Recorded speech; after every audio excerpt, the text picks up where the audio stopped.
Welcome back to State Champ's 5th Annual Signing Day Special. I have reconvened Tom, Allen, and Scott again for a brand new segment this year we're calling Under the Radar. I know this is not one of Scott's mob FBI informants he's written about. We're discussing guys who were maybe two-star guys or something like that, but ended up making a real name for themselves. Then we're going to compare a kid from this class that could be someone we're really talking about in a few years. So let's start with Scott. Who's a good recent under-the-radar guy in your mind and someone like him currently? So if you're watching the bowl season and you were watching Idaho, you saw Matt Linehan, son of Dallas Cowboys offensive coordinator Scott Linehan, former Orchard Lake St. Mary's quarterback, took St. Mary's to Ford Field as a senior.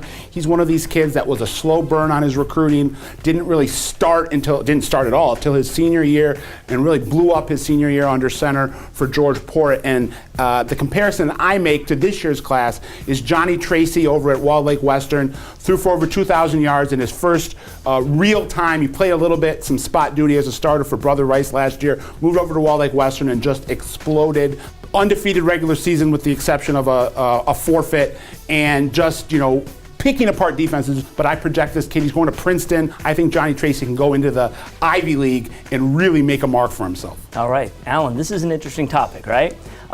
Who are your underdog guys? Well, I'm going to go stick to my roots in Grand Rapids on the west side, a kid from East Kentwood, John Kenoy, who we had seen at a lot of camps, seen him during the season in high school, and tried to figure out why this guy didn't have more offers. He was outstanding. Anyway, goes to Western Michigan, starts for them as a true freshman, which isn't easy to do at center, a position where you have to make a lot of calls. You're in control of a lot of things there. Started as a true freshman, had a great season as a sophomore this year. I think got overlooked because he was a center and schools were looking for these big outside tackle type guys, but he's turning in to a great player for Western Michigan, and a guy who, this is going to maybe hurt Western Michigan fans a little bit, but my under the radar, this guy is a guy named Kyle Faksic, who was committed to Western Michigan. Fleck goes to Minnesota, takes him with him, a kid from Pontiac, Notre Dame, 6'7", 260 pounds, an athletic kid, a kid that we thought early on might be a Michigan State, Michigan level kid. His dad played at Michigan, but he ends up in the Big Ten anyway, and even though we compared him to Kenoy just now, I think he might follow a similar path to Eric Fisher,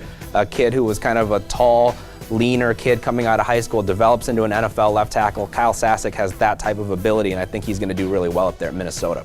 Absolutely. All right, Tom, your turn. Well, back in the day, in 2012, I had Jamal Isles out of Southfield Lathrop as number 12 on my blue chip list.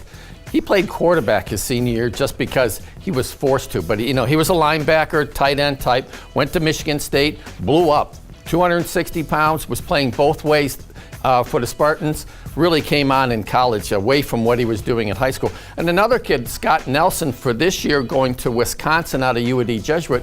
Here's another guy that played quarterback, also played defensive back, will likely be a safety at Wisconsin. Got to bulk up a little bit. He's 180 right now. But I look for him to have a really good Big Ten career for the Badgers. All right, good stuff, guys. The boys will be back a little later in the show talking the top juniors, that is the class of 2018.